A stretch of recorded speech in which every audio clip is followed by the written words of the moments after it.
quite interesting.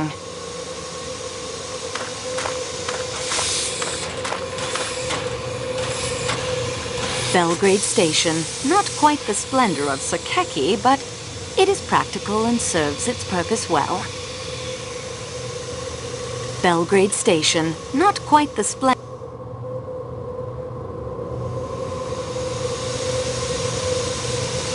Belgrade Station.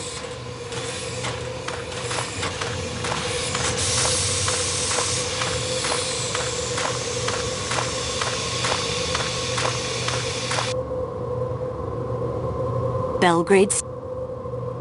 The fountain looks rather forlorn in this weather.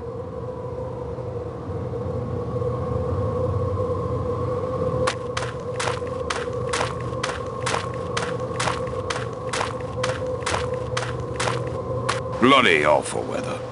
The train better get moving soon. The passes west of here fill with snow pretty fast. Back in '29, there was a train trapped up there for a week. Good evening, gentlemen. I'm Antoinette Marsо. Say, you're the company representative, aren't you? I heard there was one on the train.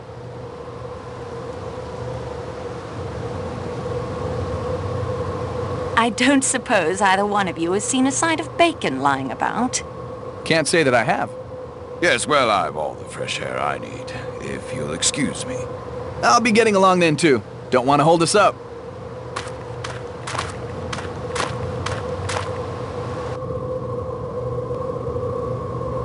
The fountain look...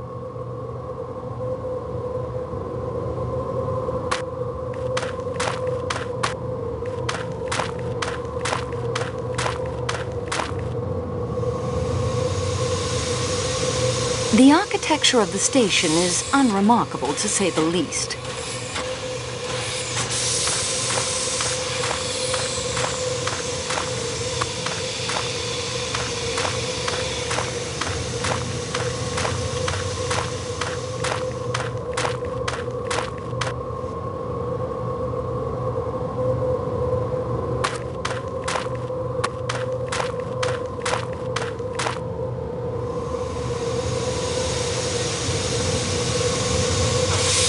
The attendant I saw boarding the restaurant car came through this gate. I suppose that woman was seeing him off.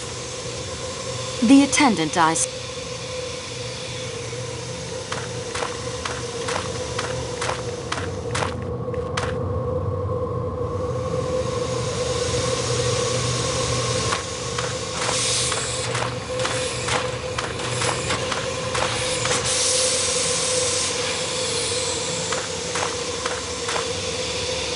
It is frustrating not to know what it says. If only I spoke Serbian. Antoinette, you're in Belgrade. You can't read these tags. Serbian, I suppose. It would have to be Serbian.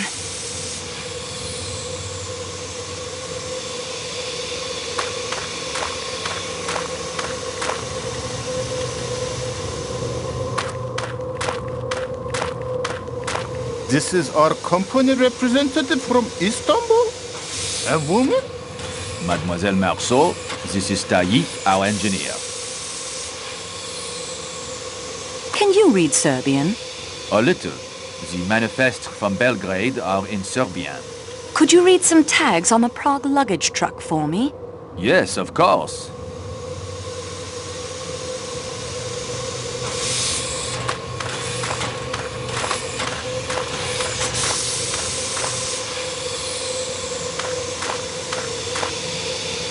That appears to be a box of golf balls. That appears to be a box of golf balls. That is, I believe, toilet paper, mademoiselle. From the looks of it, that crate contains more carrot juice than Prague will ever need. Slanina, we have found Klaus's bacon, Mademoiselle Marso. Will you take it to him so we can get underway? At once.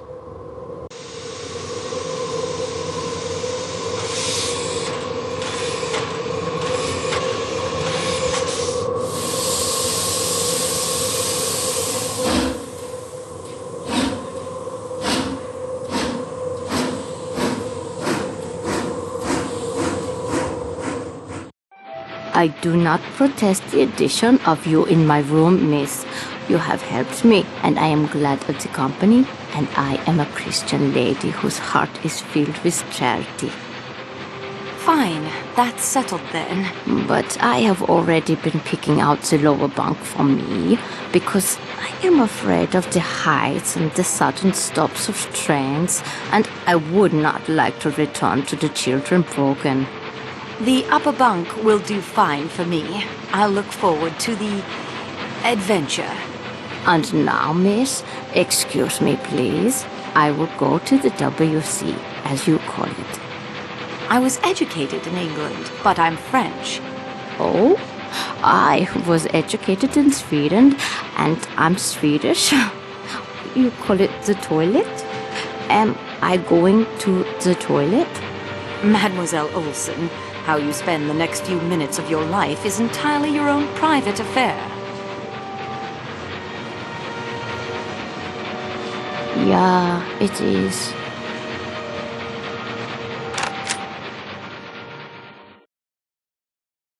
One must look, one must listen at all times. If you were to listen at the door of any compartment, who knows what you may learn?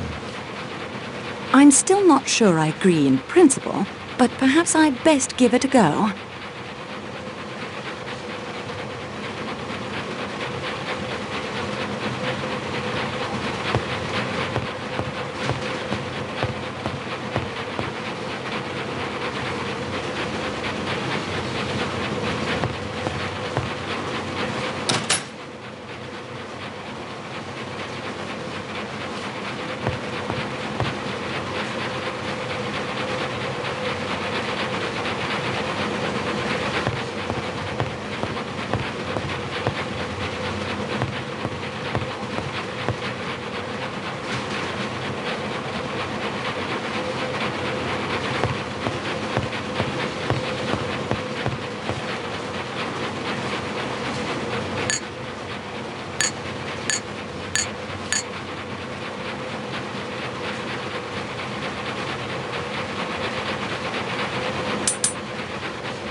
Those cabinets are locked.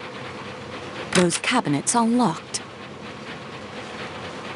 Those cabinets are locked.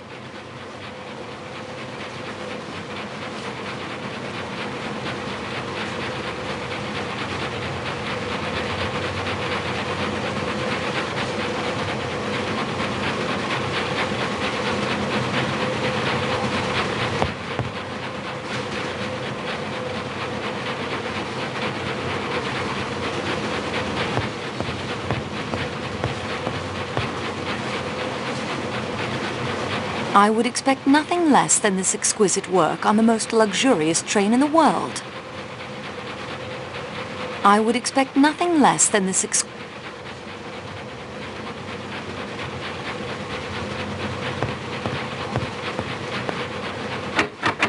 It's locked fast.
Oh, mademoiselle, use the little gray cells that Poirot knows that you possess, huh? Find another solution.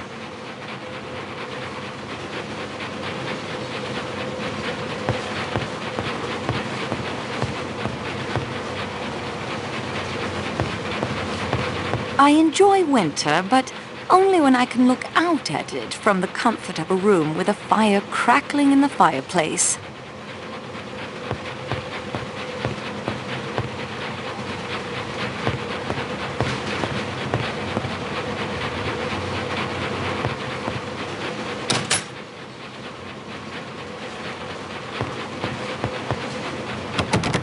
The door is locked.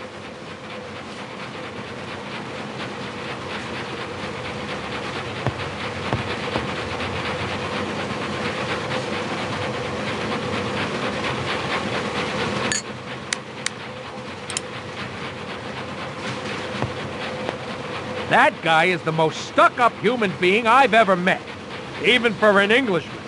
Rachet's valet? Yeah, master. I'm glad I'm not traveling in the same room with him. Oh, I like everybody. And him, he is as quiet as a little mouse. You're welcome to him, that's my view. Deal the cards.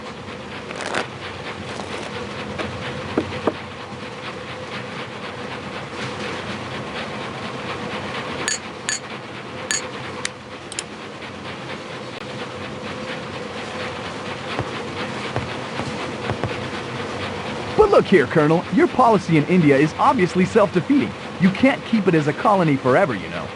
I don't see why not. You probably wouldn't have seen why not back in 1776, but America is free as a bird now. And suffering through one of the worst economic depressions in history, I believe.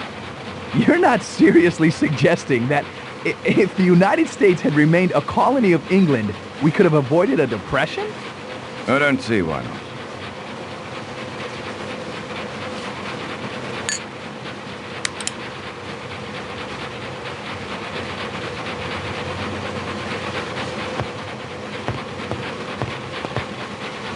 Not a sound.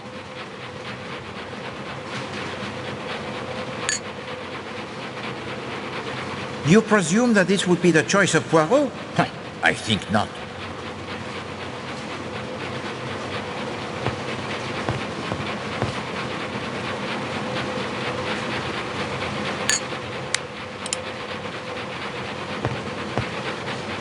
I can't hear anything.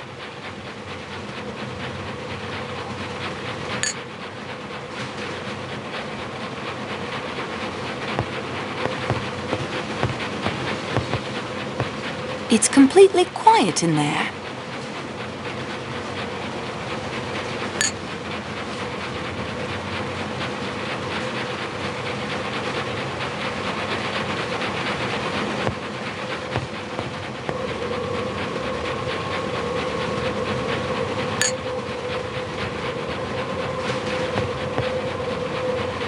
Oh, Rudolph, it is a nightmare.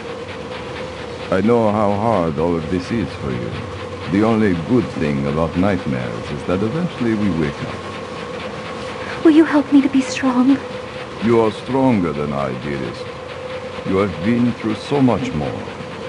My love, my love, my love.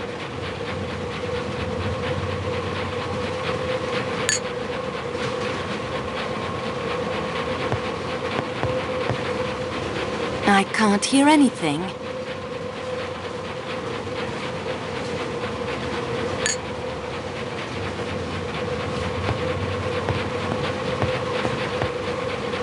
Mr. Snagsby is dismayed to see, standing with an attentive face between himself and the lawyer at a little distance from the table, a person with a hat and a stick in his hand, who was not there when he himself came in and has not since entered by the door or by either of the windows. Yet this third person stands there with his attentive face and his hat and his stick in his hands, and his hand behind him, a composed and quiet listener. He is a stoutly built, steady-looking, sharp-eyed man in black, of about middle age. except that he looks at Mr. Snagsby as if he were going to take his portrait. There is nothing remarkable about him at first sight but his ghostly manner of appearing. Enough, Schmidt. Detectives are not so superhuman as Mr. Dickens suggests. They are as human as you or I. Now, I will rest for a short while. Yes, Your Excellency.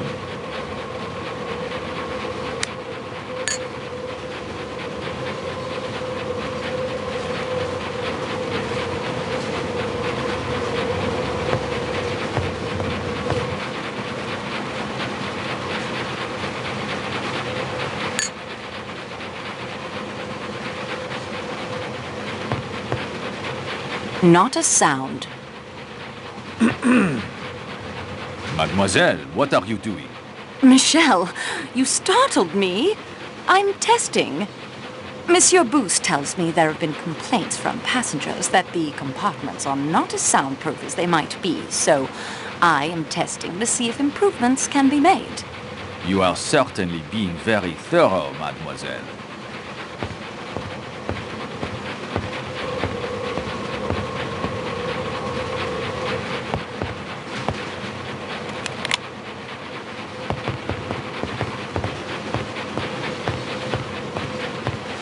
I think I see where he went. I'll follow him at a distance.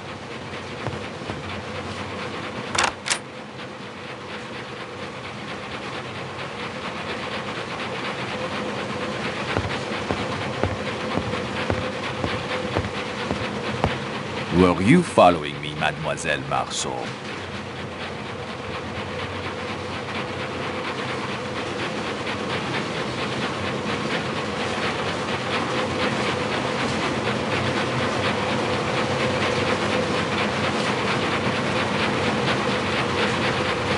Yes, why are you away from your post in the Calais coach?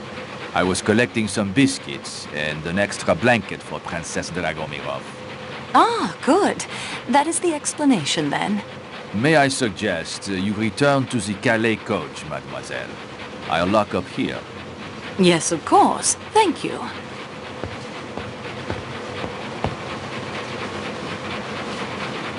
Please, mademoiselle, you are keeping me from my duties. I will see that...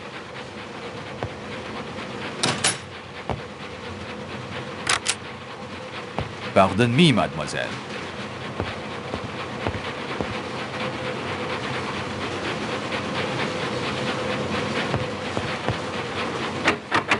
The door to the baggage car is locked.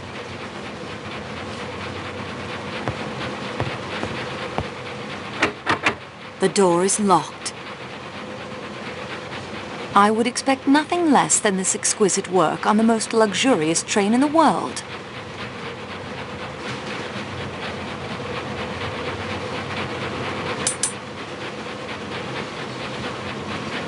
The good detective knows even...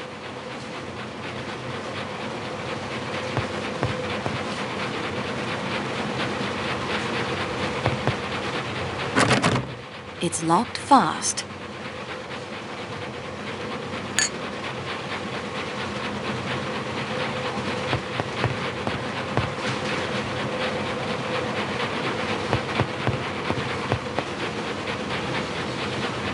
Very appetizing in other circumstances, but I'm not hungry at the moment. What they say about the chef is true. This buffet is a carnival's dream. I just don't have the appetite right now. Sterling silver, of course. Sterling silver, of... Sterling... Very appetizing in other...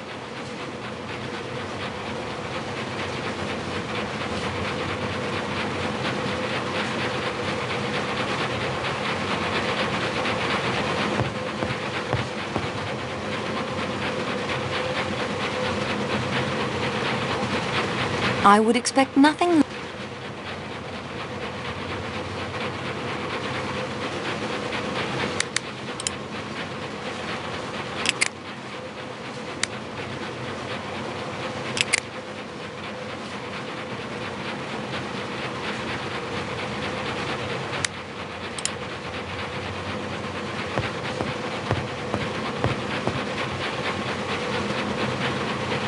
The decor has a pronounced floral motif.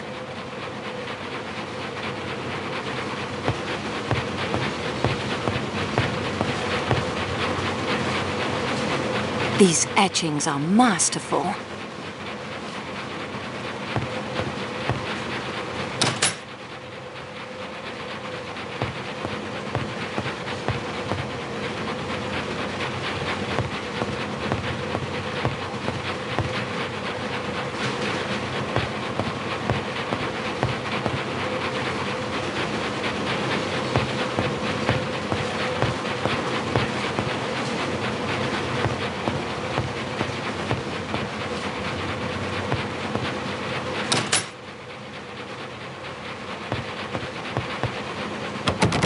The door is locked.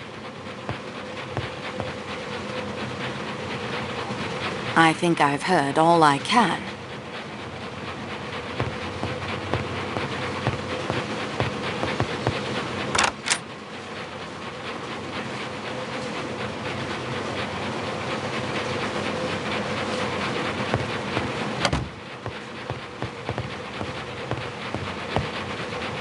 Hello, Greta. Where have you been? I am giving the headache powder to the American lady, Mrs. Hubbard. I do not think travel is suiting her the way it does you, and I miss.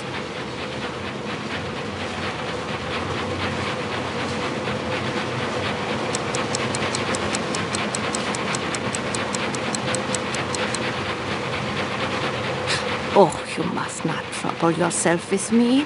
I have at last found the place God prepared for me in this world. I am content.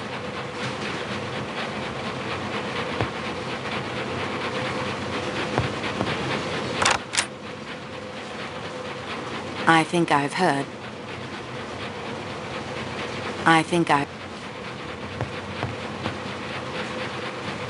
I've heard all I can.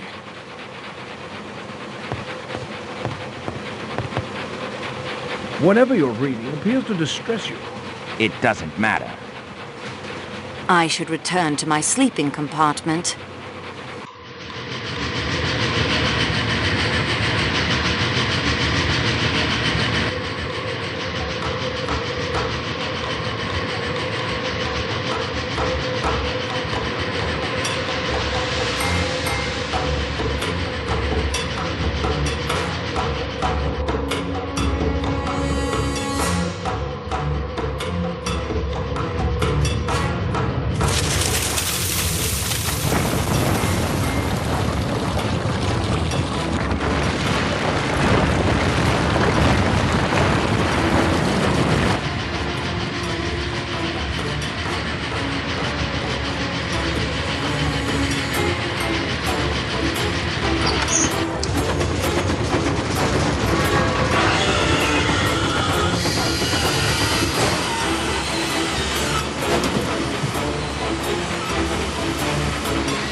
Uninjured, Schmidt. Please stop your fussing.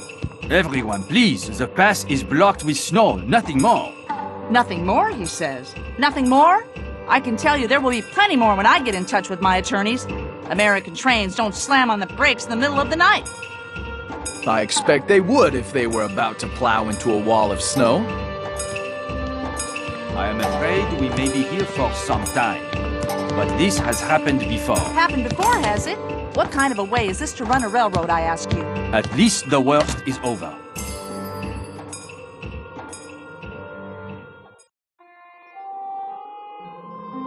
Monsieur Poirot, I'm so sorry. I apologize for the train company, for Monsieur Booth, and for me personally. Calm yourself, Mademoiselle Marso. I hold none of you at fault. Not even the engineer, who undoubtedly saved us from being buried by the avalanche. You have sprained your ankle. It is not Poirot who has sprained his ankle, mademoiselle.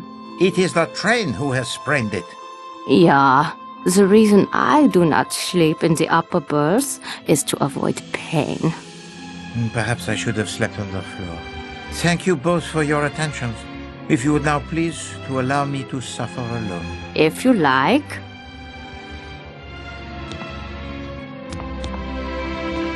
What can the children of her school be learning?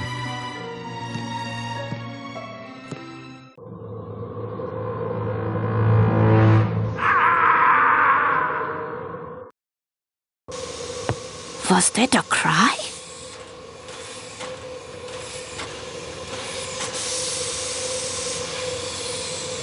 Yes, I think it was. First, the snow is trapping us. Then, the old Belgian man injures himself. Now what? No need to be alarmed. Let me have a look first.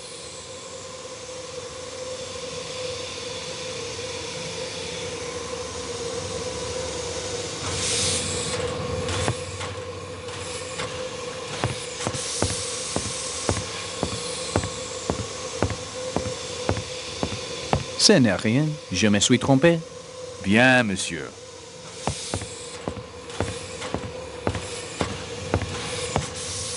Is there drama or calamity? It was Monsieur Ratchet, but he is well. Then let us hurry back to sleep.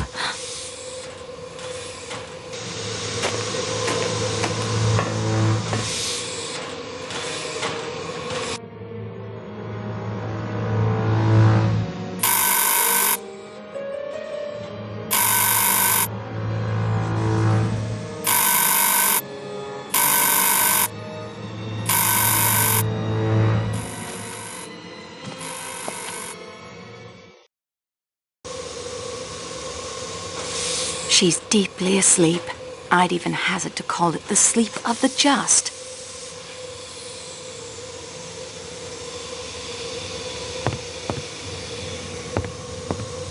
There you are.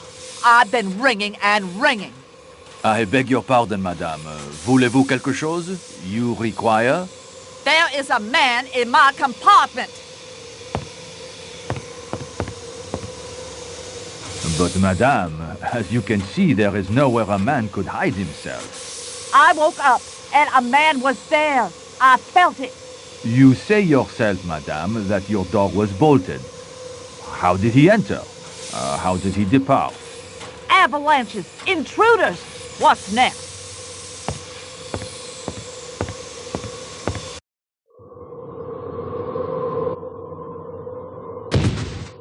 What now?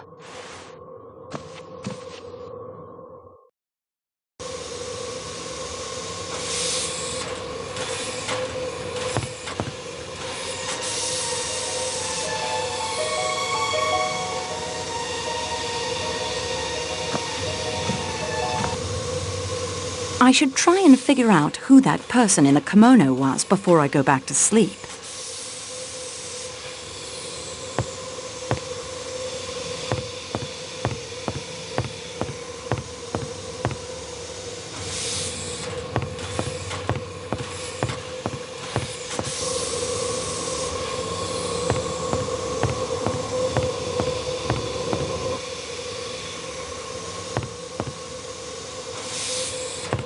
Michelle, who was the woman in the scarlet kimono? I am sorry, mademoiselle. I was updating the inventory of the Calais coach supplies. I did not see her face.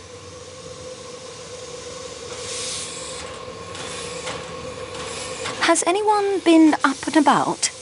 Only you and the other lady. It has been quiet for some time. What compartment did she come out of? I am not sure. One of the rooms in the middle of the car, I think. Madame Hubbard's, perhaps, or Monsieur Ratchet. By the time I noticed her, she was moving away from me. Has anything unusual occurred? Well, there was the avalanche, of course. Later, Madame Hubbard insisted she saw a man in her room, but I could find no one. Did you hear a thud a moment before I appeared just now? No, I heard nothing, mademoiselle. Perhaps it was in the compartment next to yours, Monsieur Poirot, perhaps. If there's anything else, perhaps it could wait until morning?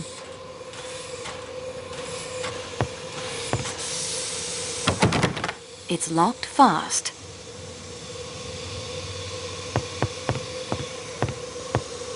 I am sorry, mademoiselle.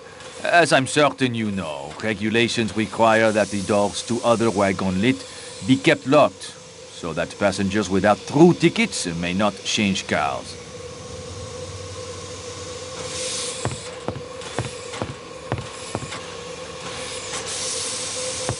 Mademoiselle, please, do not disturb the other passengers.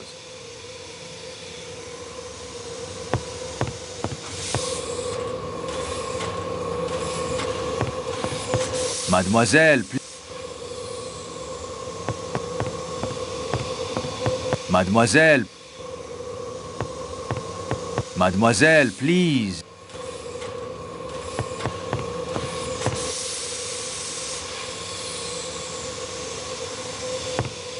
Mademoiselle.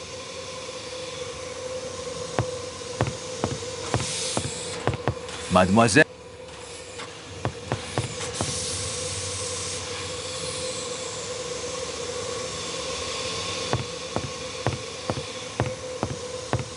Mademoiselle.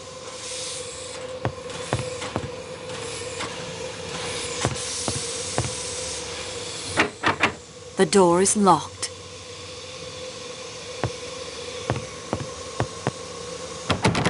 It's locked fast.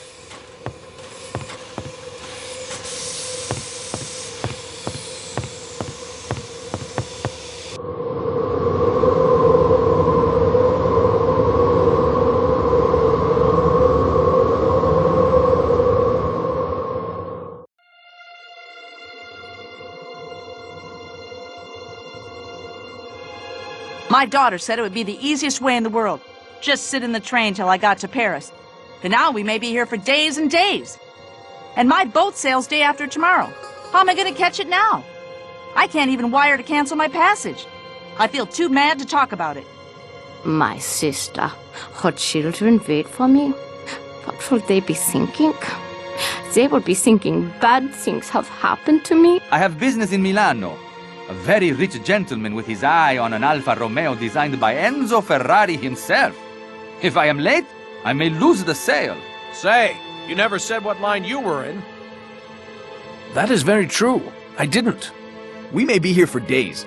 Back in 29, there was a train trapped in the snow like this for a week. The passengers almost starved. I'm told they hunted wolves for food. There's always cannibalism, of course. I remember one time up near Kashmir, I say, "Old man, are you going to eat those rashers of bacon?" They're quite nice. What country is this anyway? Yugoslavia, I believe. Oh, one of those Balkan things. What can you expect? You work for the train company? Yes, but there isn't much I can do, I'm afraid. They'll send out a plow train from Broad. It's standard procedure.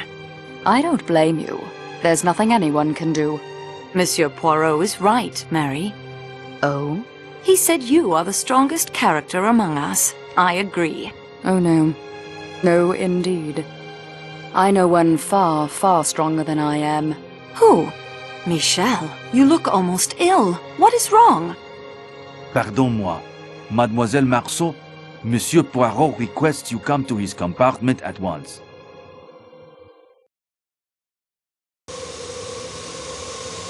What has happened, Monsieur Poirot? Murder, mademoiselle, of the most savage nature. I have ordered all of the train doors to the outside to be sealed, with the exception of the rear door of the Athens-Paris coach, so that the engineer and fireman of the train may keep the engine's boiler provided with the coal. It would become very cold in here otherwise without the steam heat. The attendant... His name is Matteo, I believe. Ah, Matteo. Will inform us immediately if anyone else attempts to depart the train. Fortunately, the only passenger in the Athens-Paris coach is Dr. Constantine here. He has examined the body. Doctor, Mademoiselle Marso represents the owners of this train. You may speak freely. Oh, no! Who has been killed? Monsieur Ratchet. So what shall we do, mademoiselle?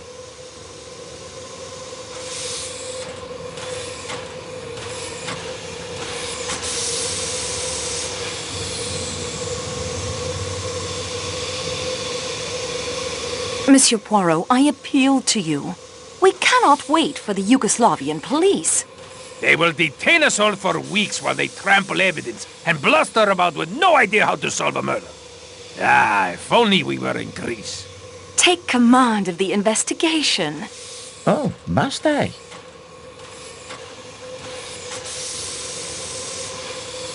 We both know the longer a crime goes uninvestigated, the more difficult it becomes to solve. Ah, yes, of course, I remember. You are the student of crime. And what you say is very true. All the same.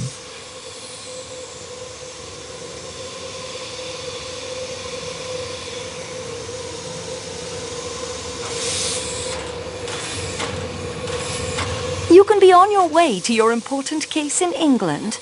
We can avoid delays, annoyances, and 1,000,001 inconveniences for all the passengers. I am addressing an important medical conference in London in 2 days. Oui, c'est vrai. Any additional delay would be difficult. Monsieur Poirot, my job isn't much, but it's all I have. The avalanche, your injury, now a murder. If it isn't solved, I will lose my job. No, you cannot be blamed. I will have a word with Marcel. You have my guarantee that he will not fire you. Solve the mystery. All we need say when the police arrive is, here is the murderer. Mademoiselle, use your own powers of observation. Alors, Poirot, he is confined to bed in the most serious of pain. How can he take command of anything? In my scrapbook, I have a quote from you. How does it go? To solve a case, a man has only to sit back in a chair and think. Use the little gray cells of your mind. I have often used the murderer's own words to spring my trap. Now I am caught by my own. Well done. Eh bien, mademoiselle, I will do what I can. I ask only that you do my legwork. This would appeal to you, I think. You know it would. I will issue to you the challenge I once made to my friend Captain Hastings. Accept, and we will play a little game between ourselves. You will need to use your own little gray cells as much as Poirot. And in the end, we will see if the student of crime is ready to graduate. Refuse? I will guide your investigations much more. Either way, the crime, it will be solved. It is an important decision you must make now before we proceed. I will not ask again. Do you accept? I am honored. I gladly accept the challenge. Excellent. Now, if you reach an impasse, think only, what would Poirot do? Imagine that I am there beside you, offering counsel. It may help. So, we begin. Dr. Constantine, take her next door.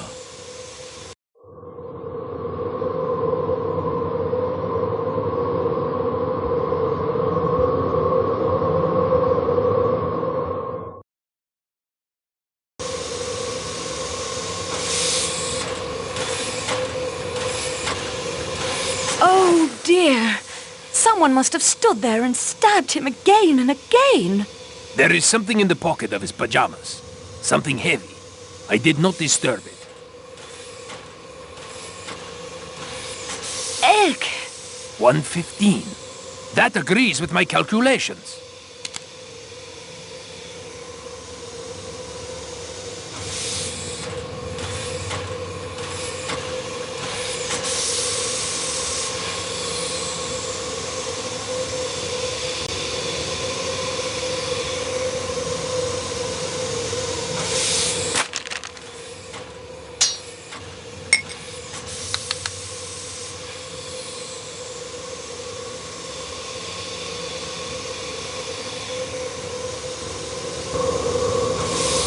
I did not close the window despite the chill. I thought there might be fingerprints, and the cold, of course, helps preserve the body. Take care. There may be fingerprints.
Those don't work together.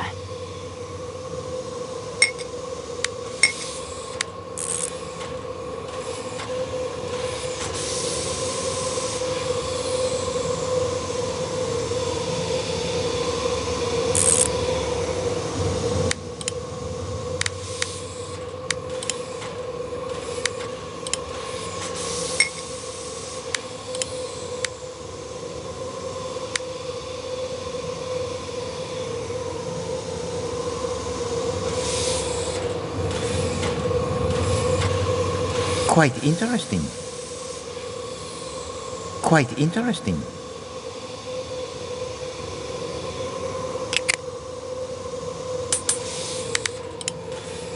Does nothing strike you as odd about what you are doing? Quite interesting.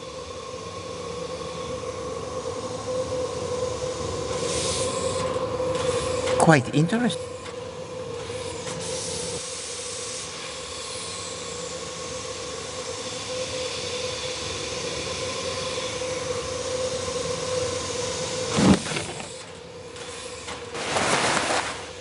Regardez, mademoiselle. I've already searched it thoroughly. I won't find anything else in there. Has anything been disarranged in this compartment? No, mademoiselle. I was careful not to move the body in making my examination.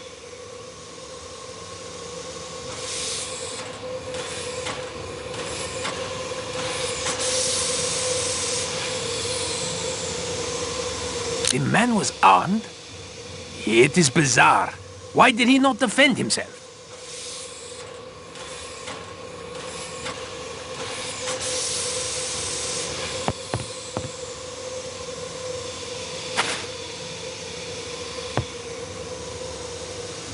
I should keep my immediate goal in mind. It lies elsewhere. There is something in the pocket.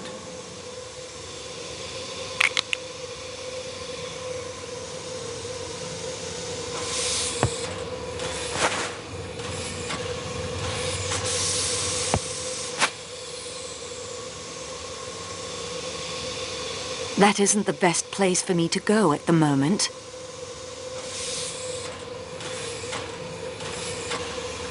I've already searched it thoroughly.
How many wounds are there, Doctor? I make it 12 wounds. 1 or 2 are so slight as to be mere scratches. On the other hand, at least 3 would be capable of causing death. Some wounds seem to have bled more than others. You see these 2 wounds, here and here. They are deep. Each cut must have severed blood vessels, and yet the edges do not gape. They have not bled as one would have expected.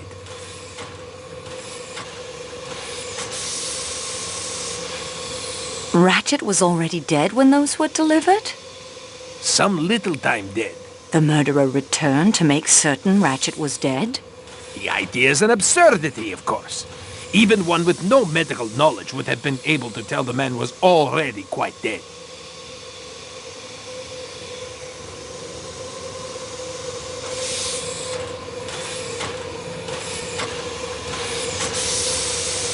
Can you estimate the time of death? It is difficult to say exactly in these matters. The open window, the cold, you understand, complicates an estimate. But I think I can say definitely that death occurred between midnight and 2 in the morning.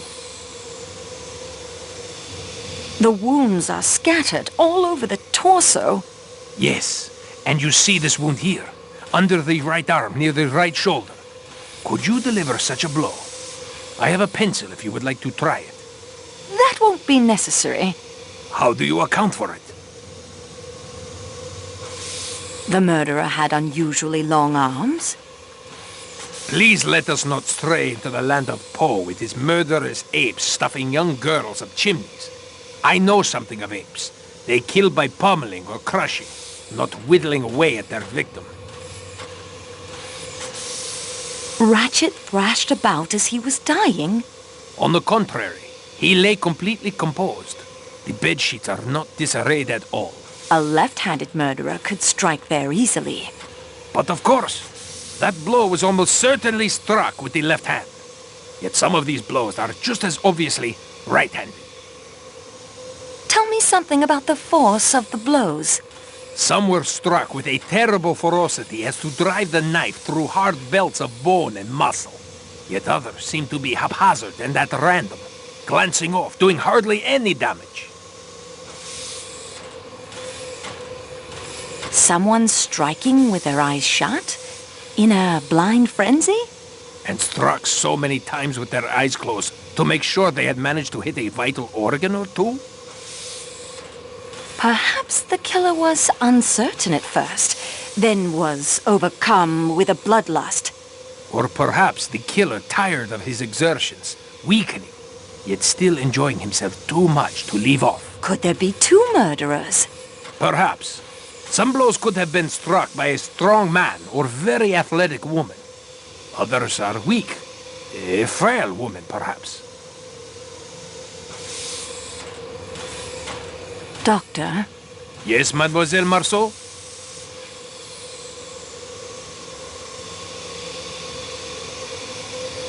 I'm going to update Monsieur Poirot on my progress. Will you make sure the scene of the crime remains undisturbed? Certainly. I will remain vigilant. Thank you. Monsieur Poirot. The office is already here when those were delivered. The murderer returned to make certain Ratchet was dead. The murderer had unusually long arms. Ratchet thrashed about as he was dying, and the left-handed murderer could easily strike them. Someone striking with their eyes shut in a blind frenzy. Perhaps the killer was unfortunate first, then overcome with a bloodlust. Could there be two murders? And that is everything I've discovered so far. We progress, mademoiselle. Now, let us see what we can learn.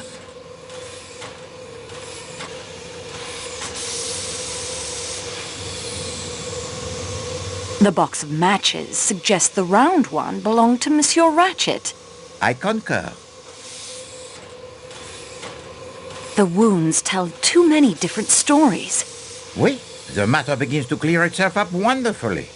The murderer was a man of great strength. He was feeble, it was a woman, it was a right-handed person, it was a left-handed person. Ah, c'est rigolo tout ça. And the victim, what does he do in all this? Does he cry out? Does he struggle? Does he defend himself? No. He awaits his doom with the greatest composure. The pipe cleaner and the handkerchief are good clues. Possibly. What can we learn from them? Remember the bottle I found in the suitcase? Oui, a sleeping draught, and the bottle half empty. It would be instructive to learn if Ratchet took his usual dosage last night. What of the residue in the tumbler? A sleeping powder, perhaps, such as that I found in the suitcase. It might explain why Monsieur Ratchet did not cry out when he was attacked. A possibility. However, in my experience, The usual dose of a sleeping draught would not be strong enough to prevent awakening if one were violently attacked. The gun was unfired. He would certainly have defended himself if he had been able. For now, it might be better if you keep the gun with you for your protection. I would not like our collaboration cut short prematurely. The broken watch tells us the time of death exactly. Very convenient, the broken watches. 1:15, well within Dr. Constantine's estimate of midnight to 2 a.m. What you say is true. Are the false teeth important? Only to one who must wear them. And why you took for yourself the false teeth of the dead man is not for Poirot to ask. But I hope they prove themselves as useful to you as they undoubtedly did to him. The small metal statuette. It is very old. And possibly quite valuable. Take it with you. Learn more of it if you can.